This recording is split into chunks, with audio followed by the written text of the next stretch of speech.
¿Qué tal a todos? Muy buena tarde y bienvenidos a este webinar de matemáticas para semiconductores. El día de hoy pues estaremos viendo todo lo que es la electrónica básica y lectura de datasheets. En la sesión anterior pues estuvimos viendo todo lo que fue la introducción a la electrónica, cómo es de que ésta actúa, cómo es que podemos verlo con las diferentes compuertas lógicas y todo. Ahora vamos a ver directamente cómo se ensambla. Para esto, pues vamos a ir utilizando diferentes aplicaciones, vamos a ver también diferente parte de teoría. Y si usted nos quiere acompañar, es libre de acompañarnos en todo lo que es esta parte. Y van es una guía completa de cómo se utiliza esta parte de electrónica. No hace falta conocer, ser un perito, ser alguien que esté llevando alguna carrera técnica directamente unida a la ingeniería, para nada, ni mucho menos. Es un contenido accesible con el cual se pueden ir obteniendo diferentes dudas y podemos llevarlo a la realidad. Ahora, ya que vamos a entrar en la parte de electrónica básica, es importante que nosotros conozcamos las primeras leyes o los primeros pasos. ¿Cómo lo es la corriente? Muchas veces hemos escuchado este término. Por ejemplo, es que el cable no tiene corriente. Es que no pasa corriente hacia el foco. Se fue la luz. No hay corriente. Pero realmente, ¿qué es? La corriente realmente no es un único elemento. Y aquí lo demuestro con una pequeña analogía hidráulica. La corriente es un conjunto de tres objetos. El primero es el voltaje, que es como la presión o la fuerza que nosotros ejercemos hacia un circuito. El voltaje, pues nosotros normalmente lo vemos en baterías, lo vemos en cuando yo conecto algo, algún enchufe. ¿Y a qué se asemeja? Se asemeja más como a la presión, a la fuerza o diferencia de potencial. Ese nombre es bastante utilizado, en específico cuando ya vayamos viendo muchos más avances, vamos a ver mucho más ese nombre. La diferencia de potencial que empuja a los electrones a través de un circuito. Como tal, los electrones son los responsables o los principales responsables de la corriente eléctrica. La corriente eléctrica, como podemos ver justo a la par, es equivalente a un flujo, a un movimiento que si lo viéramos de manera hidráulica, pues es el flujo de algún líquido. En el caso de la electricidad y la electrónica, la corriente es la cantidad de electrones que se desplazan a través de un conductor. Este conductor, aquí podemos ver un tubo, por ejemplo, pero ¿qué puede ser? Puede ser un cable, un pedazo de metal, puede ser cobre directamente, puede ser plata, puede ser oro. Normalmente son materiales metálicos, los cuales permiten el flujo de electrones. Irónicamente, estamos utilizando un ejemplo de agua, pero el agua pura, así, agua pura, no agua de mar, no agua ionizante, agua pura, realmente no es un buen conductor. Este es un gran mito que nosotros hemos tenido durante mucho tiempo, pero el agua pura realmente no es un gran conductor. ¿Por qué? Para que los electrones puedan conducirse de un punto A a un punto B necesitan sales y minerales. Y esas sales y minerales no están presentes en el agua pura. Por el contrario, en el agua salada, pues ya incluye el cloruro de sodio o sal, más otros minerales propios de la misma agua. Y esto sí lo hace un muy buen conductor. Y la resistencia. La resistencia es una oposición. ¿Qué da oposición? Por ejemplo, dentro de los elementos que usamos cotidianamente, día a día, un calentador de agua eléctrico internamente tiene una resistencia. ¿Qué es lo que hace? Que la corriente pasa a través de esa resistencia. Esta se opone a que la corriente pase. Esto lo que va a hacer es generar calor. Ese calor es lo que nosotros aprovechamos para que pase el agua, esta se caliente y que posteriormente pues yo me pueda duchar con una buena ducha de agua caliente, valga la redundancia. Entonces, esos tres elementos, el voltaje, la corriente y la resistencia, son la médula espinal de todo dispositivo que funciona hoy en día. Ahora bien, la corriente es algo muy importante, es de que fluye a través de conductores y semiconductores. Es importante aclarar que son materiales que son completamente diferentes. Un conductor tiene poco, si no es que nula oposición, y permite que los electrones puedan pasearse libremente. Mientras que un semiconductor, que es para lo cual estamos llevando este pequeño webinar, en ciertas condiciones permite que pase corriente, pero en otras se vuelve como en una resistencia y evita, se opone a que pase corriente.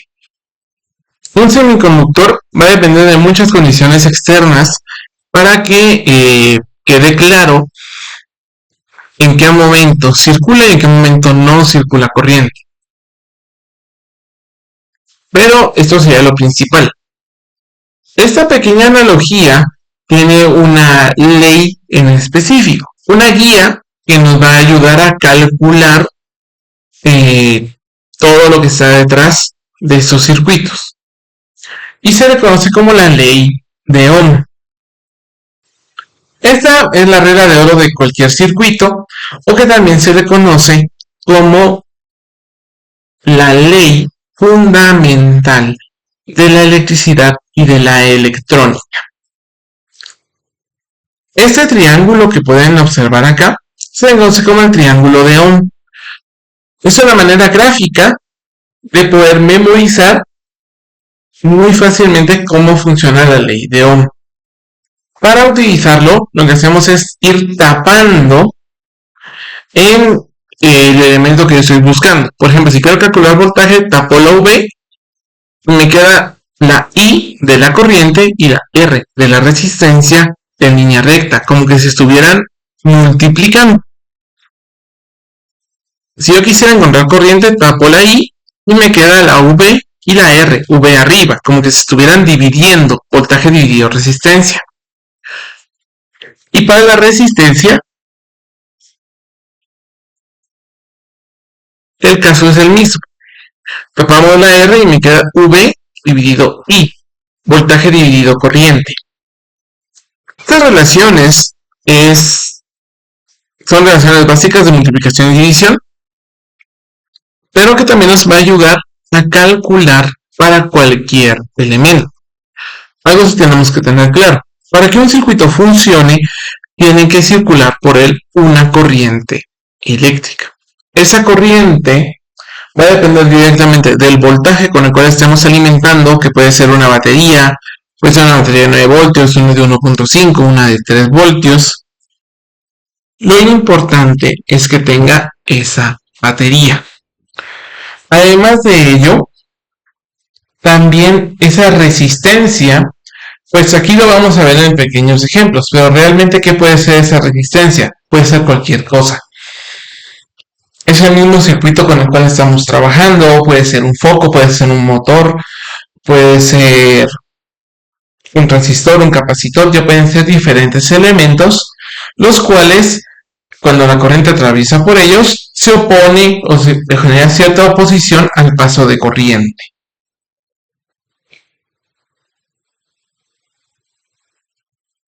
Ahora bien, vamos a entender un poquito más cómo funciona la resistencia. Una resistencia en general es un elemento pasivo. ¿A qué me refiero con esto? Que no requiere de una fuente adicional para que funcione. No es de que si yo la conecto, necesito presionar algo, necesito agregarle más voltaje para que la resistencia comience a funcionar. No, con que yo la conecte ya funciona. Eso lo hace un elemento pasivo. Y el hecho de que sea un elemento pasivo, pues es una ventaja para nosotros. Una resistencia no llega a consumir voltaje ni llega a gastar a menos de que haya una corriente que la atraviese. Es decir, si yo tuviera un circuito abierto, un circuito roto, vamos a verlo después en un simulador, la corriente no puede atravesar por la resistencia y por ende no tendría tampoco un consumo o su potencia sería de cero. Ahora bien, ¿para qué las utilizamos? Principalmente las utilizamos como mecanismo de protección, ya que la resistencia se opone al paso de corriente. Lo que hacemos es colocarla antes o después de un elemento que consume cierta cantidad de corriente en específica. Por ejemplo, un LED. Como observamos ahí, este pequeño LED pues tiene dos conexiones, el ánodo y el cátodo. ¿Y por qué es que lo utilizamos? Para que un LED encienda necesitamos alrededor de 1.8 voltios, ese sería como su voltaje nominal, y una corriente de 20 miliamperios para que brille de la mejor manera sin quemarse. ¿Qué es lo que nosotros hacemos? Utilizamos la fórmula de caída de tensión, que es, tomamos la fuente de voltaje que estamos utilizando y le restamos la cantidad de voltaje que se va a consumir. En este caso, pues terminamos un resultado de 3.2 voltios. Si nosotros conocemos en específico ya cuánto voltaje queda y cuánta corriente necesito, puedo utilizar la ley de Ohm para obtener la cantidad de resistencia que necesito. Por ejemplo, aquí 3.2 voltios dividido 0.02 amperios o 20 miliamperios me da una resistencia aproximada de 160 ohmios. Si no tenemos ese valor de resistencia, buscamos los valores comerciales, como podemos ver aquí. El valor comercial que normalmente utilizamos es una resistencia de 220 ohmios, la cual, si la podemos fijar ahí, tiene bandas de colores, las cuales indican de una manera visual cuánto vale esa resistencia, es decir, cuánta resistencia otorga. Para eso pues vamos a verlo más adelante, más a detalle, pero que es lo importante, ver el código de colores, rojo, rojo, marrón. Rojo siempre va a simbolizar un 2. Rojo, rojo, 2, 2. Y el marrón es cantidad de ceros que yo le voy a agregar. Si fuera color negro, no agrego ceros. Con marrón agrego un cero. Con rojo, dos ceros. Y así sucesivamente. Es decir, rojo, rojo, marrón sería 2, 2, 0. Todo unido, 220. Esos son los 220 ohmios. Esta resistencia normalmente son de las más utilizadas, ya que permiten el flujo de corriente de una manera constante. Esto no solo aplica a cuando yo utilizo, por ejemplo, algún LED rojo, sino cuando yo también utilizo algún botón o algún sensor mucho más sensible. Esos sí o sí necesitan de un consumo constante de corriente. Entonces yo necesito una resistencia que todo el voltaje que no voy a utilizar en el elemento caiga en ella. Como lo es esta de 220 ohms. Ahora bien, ¿cómo es que funcionan los elementos con los cuales vamos a trabajar? Se les conocen como datasheet o en español hoja de datos.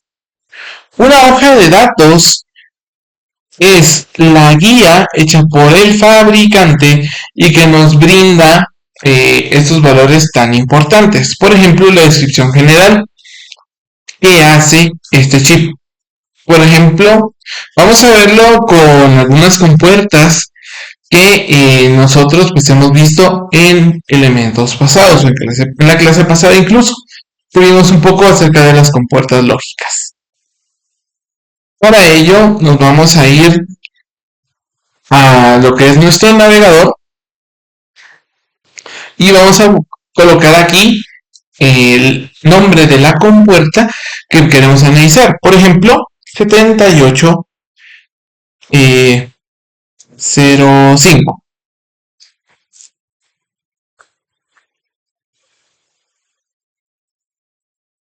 Y aquí me va a tirar, por ejemplo, qué es este elemento. Ahora, si buscamos una compuerta AND, por ejemplo, es la 74LS08. Hoja de datos. Podemos buscar aquí en All Datasheet, que es una página donde aparecen todos los elementos con los cuales nosotros normalmente trabajamos. O podemos buscar directamente, por ejemplo, en esta de Texas Instruments.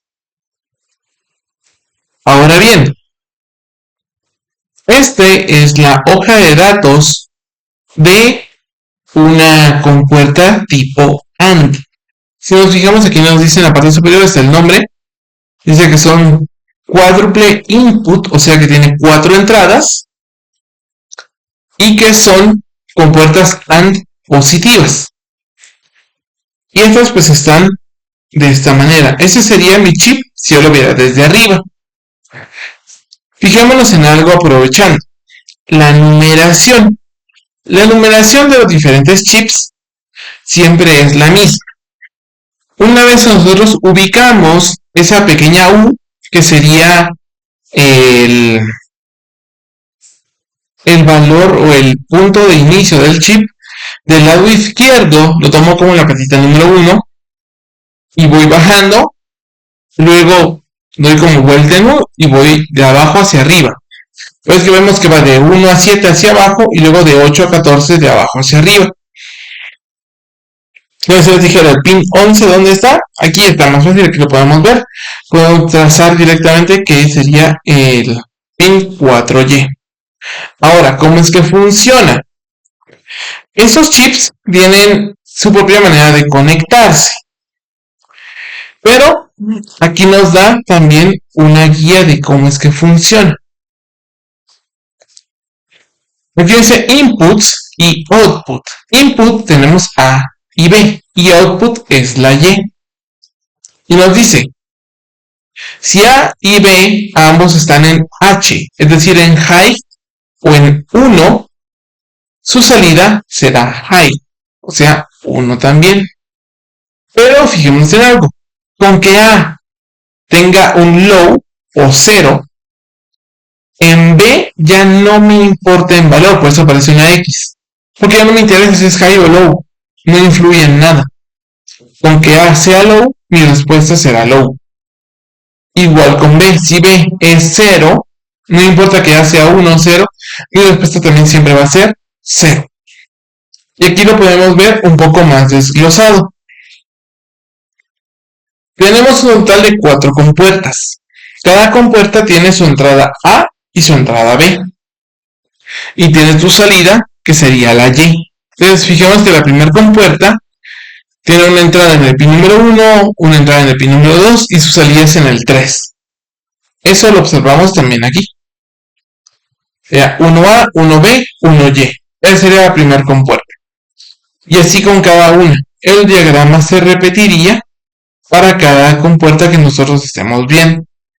Si lo viéramos de una manera lógica, aquí lo vemos en diagrama lógico, en el cual ya vemos A y B pasan por una AND y luego salen en 1Y. Lo mismo para todos esos elementos. E incluso algunos de estos también nos incluye la ley de la álgebra booleana que manda su funcionamiento. Por ejemplo, la multiplicación de A por B también la puedo obtener como la suma de A negado más B negado y es el resultado todo negado. Puede hacer cualquiera de las dos, pero el resultado tiene que ser el mismo, porque así lo vemos desde la manera lógica. Eso sería lo principal cuando estamos viendo las especificaciones generales o descripción general de una datasheet. Ahora bien, también me interesa, por ejemplo, los límites absolutos, que es cuánto voltaje o cuánta corriente es lo que soporta. Este momento lo encontramos más abajo, aquí en estas tablas. Por ejemplo, el primer valor dice que es VCC, es decir, el voltaje o la fuente de voltaje.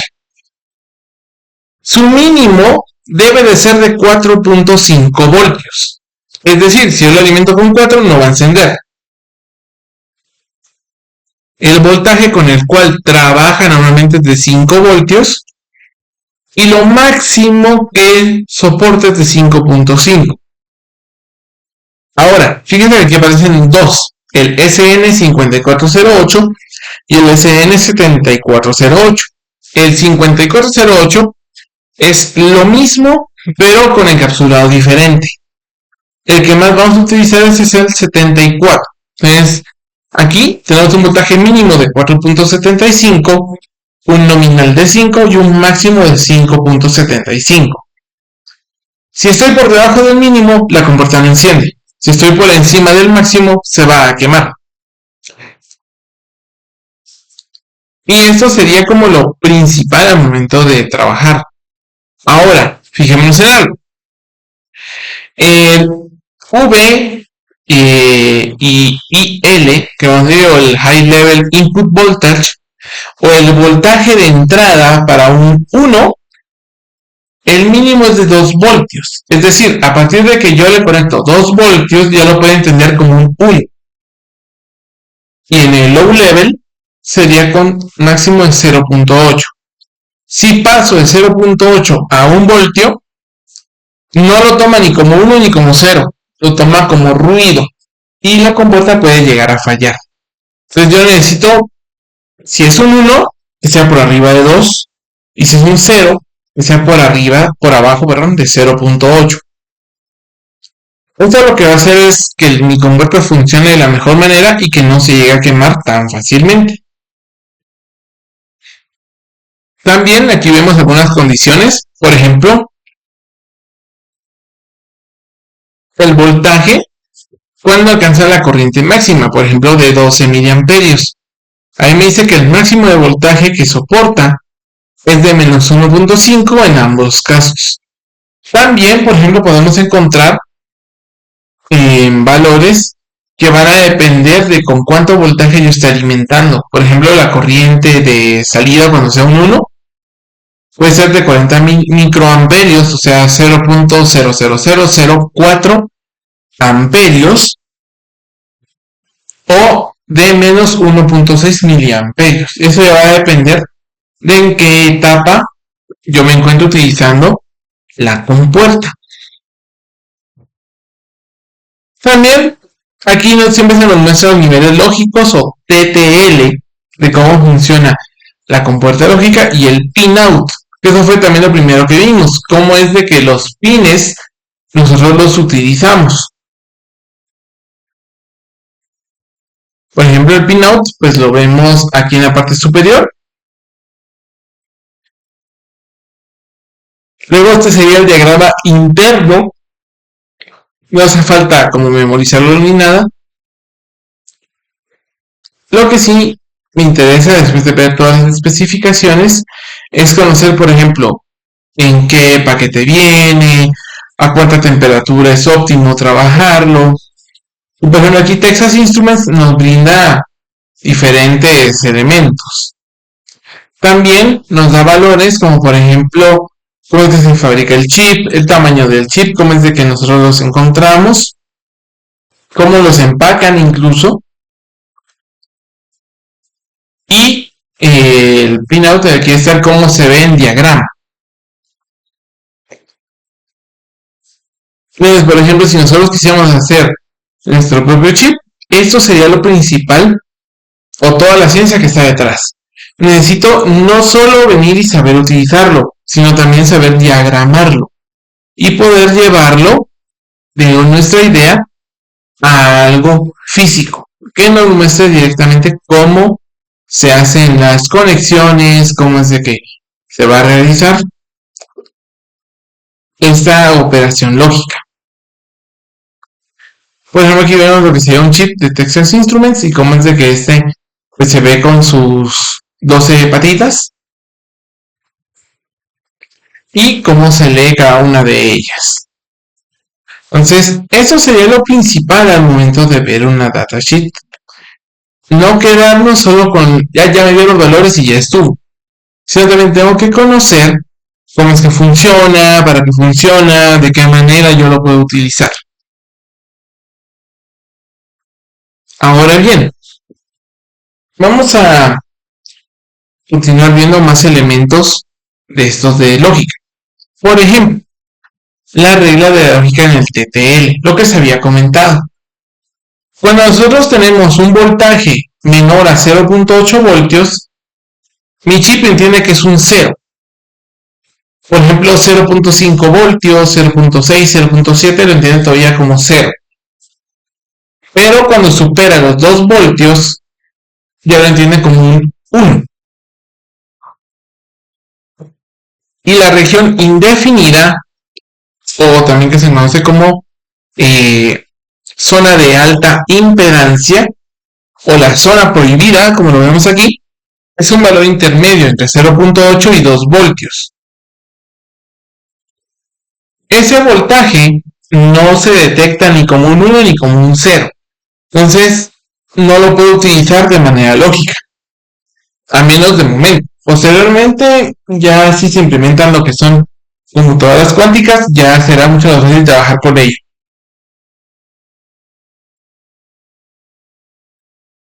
Ahora bien, en toda compuerta, si vieran PSS como etiqueta, significa que ahí van siempre 5 voltios. Normalmente es el último pin de todo el chip. Y GND o tierra o 0 voltios es el último pin del lado izquierdo donde se empieza a contar. Pero para que el chip funcione necesita tener conectados ambos. Y después yo ya le puedo agregar más valores. El conjunto de compuertas lógicas se conoce como lógica combinacional, ya que lo que vamos a hacer es unir una compuerta con otra para hasta obtener un resultado deseado. Y eso es lo principal. Ahora bien, esto que observamos aquí es un diagrama en el cual observamos cómo funciona internamente cada uno de estos chips de la serie 74LS. Por ejemplo, en el caso del 74LS04, vamos a tener 6 compuertas independientes y que cada una de estas pues tiene su propia conexión. Para poder utilizar a nosotros, pues vamos a ir viéndolo paso a paso. Normalmente más trabajamos con la compuerta desde la lógica y después ya lo conectamos en el protoboard. Igual con la 7408. Para observar esto, pues vamos a irnos hacia Tinkercad. Ahora bien, Tinkercad es una operación, es una plataforma, ando pensando en otras cosas, es una plataforma de uso libre de la suite de Autodesk. Nosotros podemos utilizarla sin pagar nada, simplemente tenemos que registrarnos aquí en Singing como educadores o como alumnos y luego loguearnos para que en este caso podamos acceder a todo este contenido. Una vez ustedes se han logueado aquí en Tinkercad, pues les aparecerá esta suite. En este caso estoy utilizando mi versión de educador, pero podemos ir encontrando versiones de estudiante y demás que nos pueden ayudar. Si nos fijamos, pues hay ya diferentes ejemplos para trabajar. En este caso, pues vamos a crear uno nuevo. Vamos aquí a Create Circuits o circuitos. Y aquí vamos a encontrar del lado derecho todos los elementos con los cuales podemos trabajar. Aquí me dice que podemos utilizar circuitos ya prehechos. Vamos a hacer aquí. Vamos aquí a la vista esquemática. Aquí es donde nosotros vamos a trabajar con todo lo que sean nuestros elementos. Entonces, aquí vamos a buscar la compuerta 7408. Una compuerta AND, que es esta de aquí. Pero también necesitamos un elemento con el cual después trabajar. Ahorita vamos a ver qué agregamos. Entonces, de mientras pues vamos a agregar un par de botones simples.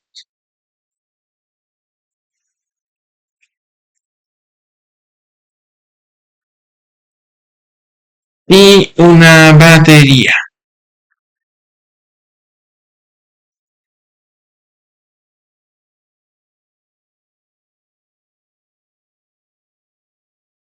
Por ejemplo, si utilizáramos 4 baterías, tendríamos 6 voltios. Si utilizamos 3, 4.5, que sería como el mínimo para trabajar.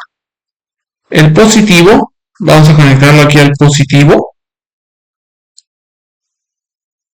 Y vamos a modificar aquí, solo para que tengamos un cable mejor. Entonces, tenerlo aquí.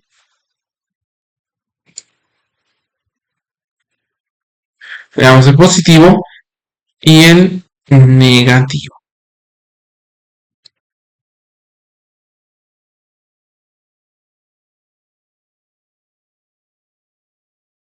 Tenemos el negativo. Y ahora pues vamos a ir agregando nuestros botones. De la misma manera, 1A, 1B. Y aquí vamos a conectarlo a positivo. Entonces vamos a sacar una nueva línea de aquí del positivo.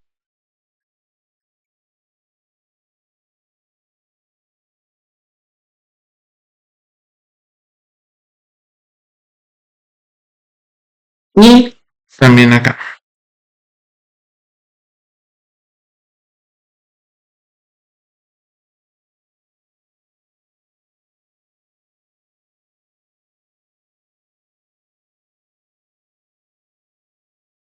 Listo.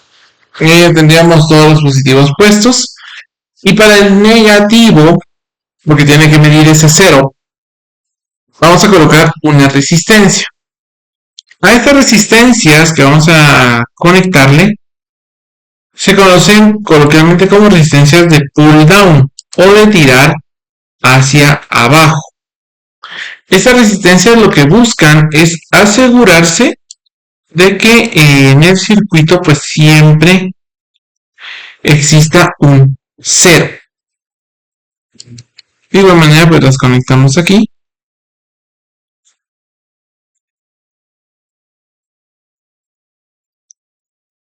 Y nos podemos conectar acá.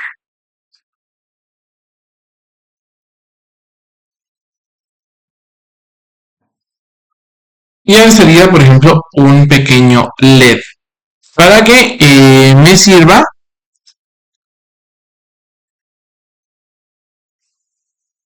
para ver si se enciende o no. De igual manera le agregamos una resistencia para que no se queme.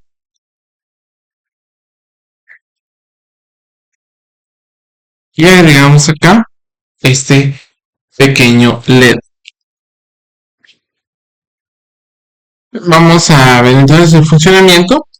Ahorita que tenemos dos pulsadores, si se fijan, como solo estoy presionando uno y otro queda suelto, pues no termina de cerrarse ese circuito. Vamos a utilizar un switch diferente para que lo tome como un 1. Ahora, aquí hemos cambiado lo que son los switches. Ahora lo que tenemos no son pulsadores, sino switches, los cuales ya tienen un valor definido. Por ejemplo, ahorita los dos están conectados a positivo, el LED se enciende. Si yo bajo uno, el LED se apaga. Pero otro abajo también se apaga, si enciendo este queda apagado a menos de que yo encienda los dos. Ese es el funcionamiento de esta compuerta. Ahora bien, las resistencias son algo grandes, por eso es de que el LED no se ve tanto. Solo podríamos cambiar aquí, por ejemplo, a 220 ohmios, igual acá. Podemos bajarlo a 220 ohmios, e igual acá.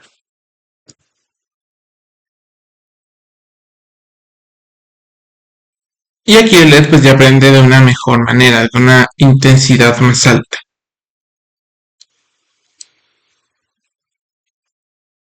Esto que nosotros observamos aquí, que ahorita es un revoltijo de cables, es una cosa que de los primeros circuitos lógicos con los cuales podemos trabajar, pero que no son los únicos. Existen múltiples circuitos con los cuales podemos ir trabajando y que cada uno pues tiene sus pros, sus contras y cómo es que estos se van conectando. Vamos a parar la simulación y vamos a continuar viendo otros elementos. Para empezar, el uso de una protoboard. Las protoboards son placas con las cuales vamos a trabajar todo lo que son circuitos de una manera simple, ya que estas nos permiten unir un chip con resistencias y botones sin la necesidad de usar tantos cables. Es mucho más simple y es más efectivo trabajar siempre en una protoboard que trabajar únicamente con cables. Continuando con todo esto, pues una protoboard tiene diferentes zonas. La primera son los buses de alimentación. Los están en los costados superior e inferior y normalmente están identificados con una línea roja y una línea azul. La línea roja es donde se sugiere conectar los 5 voltios y la línea azul tierra o 0 voltios. En medio vemos las pistas de conexión, aquí las vemos en color verde, y estas se conectan como lo vemos aquí, por medio de las diferentes filas. Por ejemplo, normalmente están identificadas con un número, por ejemplo el número 2. Bueno, toda la fila del número 2 está conectada entre sí, pero los números van cambiando, entonces cada número es diferente. Y en la parte central hay un aislante, que es donde nosotros colocamos normalmente nuestros chips. Aquí podemos observar un pequeño ejemplo de cómo se inserta un integrado. Este se coloca en medio de la protoboard y se coloca adentro, o sea, se inserta dentro de estos agujeros. Para cada pin debe haber un agujero específico. Y como les había comentado, la muesca en forma de U es donde marca el inicio de este pin. Y como es de que estos pues se deben de ir alineando para poder trabajar.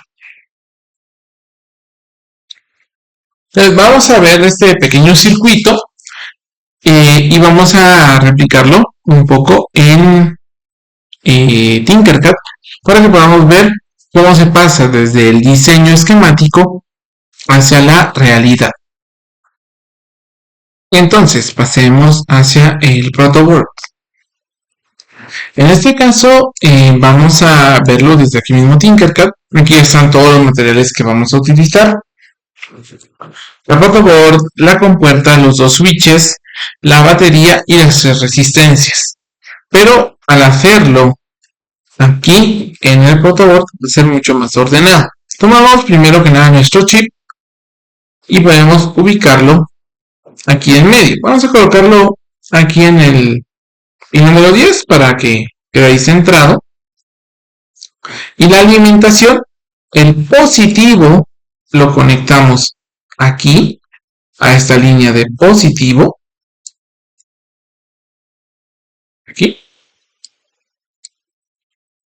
y el negativo lo podemos conectar. Ya.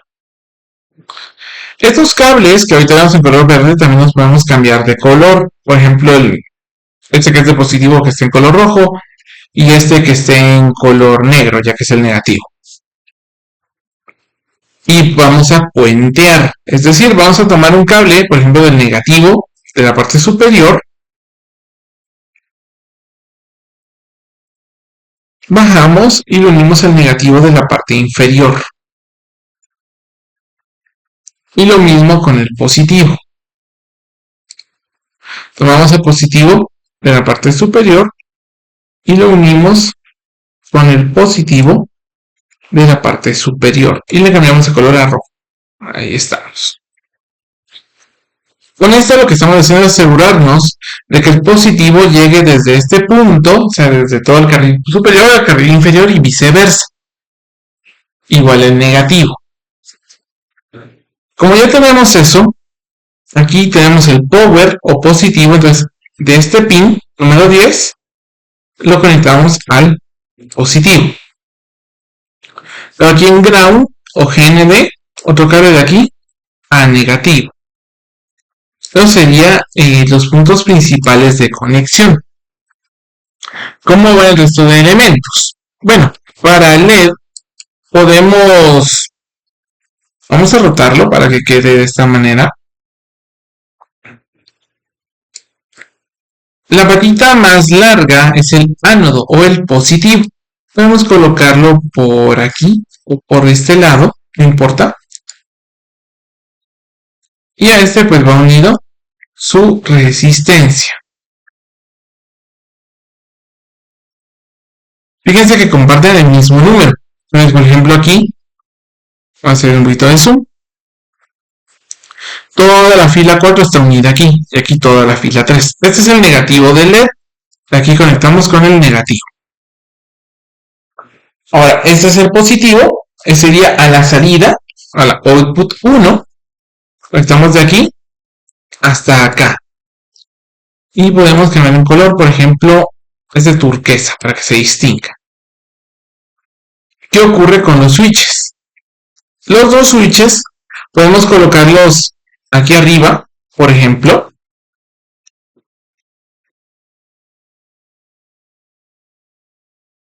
¿Y estos cómo es que funcionan? Tienen un pin común, terminal 1 y terminal 2. A cada terminal le voy a colocar un valor. Puede ser el negativo o el positivo. Entonces, positivo con positivo, negativo con negativo. Y lo mismo aquí. Igual que antes, podemos seleccionar nuestros cables y cambiarle los colores. Por ejemplo, colocarles un color café, por ejemplo, para distinguir los que son alimentación. Cada salida va unida a una entrada de la compuerta. Es el común de este de aquí.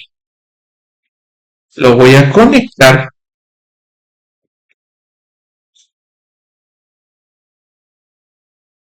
aquí, que es la entrada 1 o input A.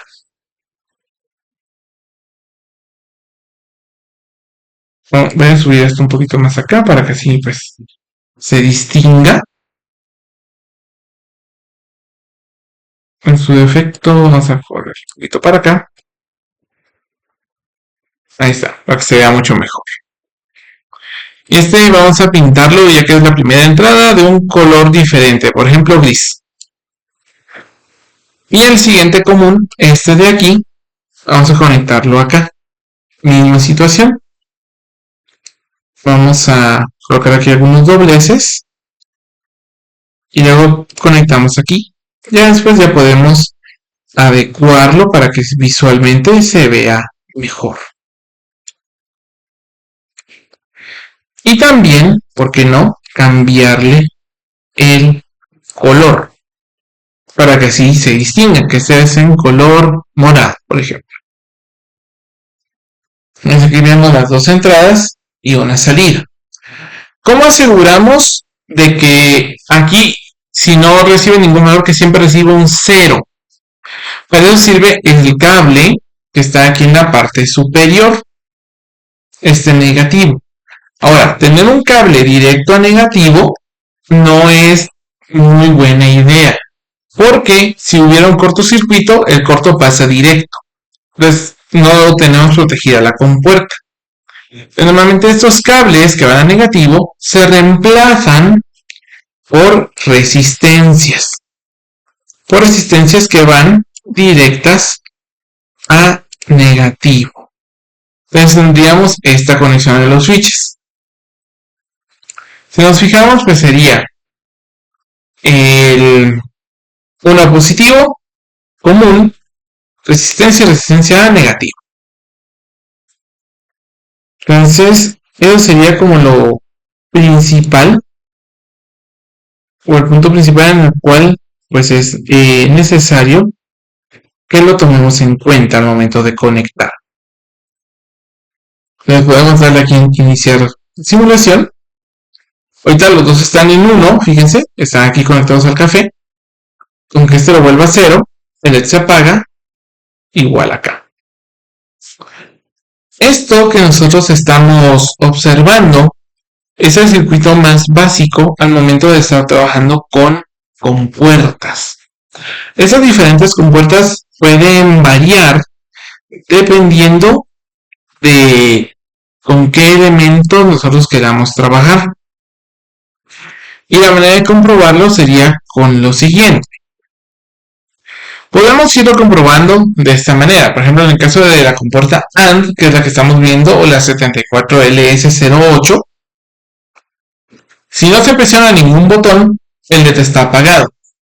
Si se presiona A pero no B, el LED está apagado. Si se presiona B pero no A, el LED está apagado. Si se presionan ambos, el LED se enciende. Eso es lo que podemos observar por acá.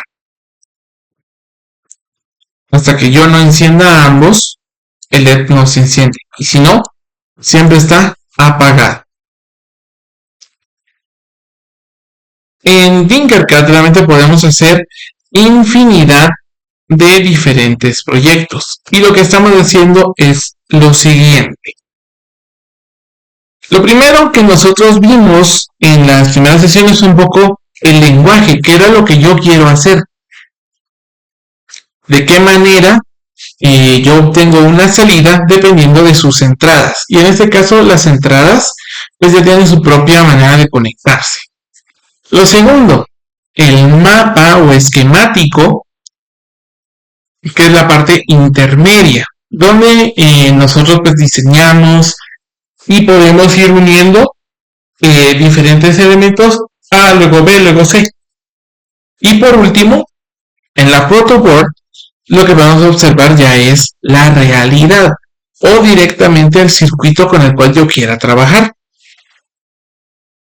Esa realidad nosotros aquí la estamos simulando y podemos obtener esos diferentes cambios.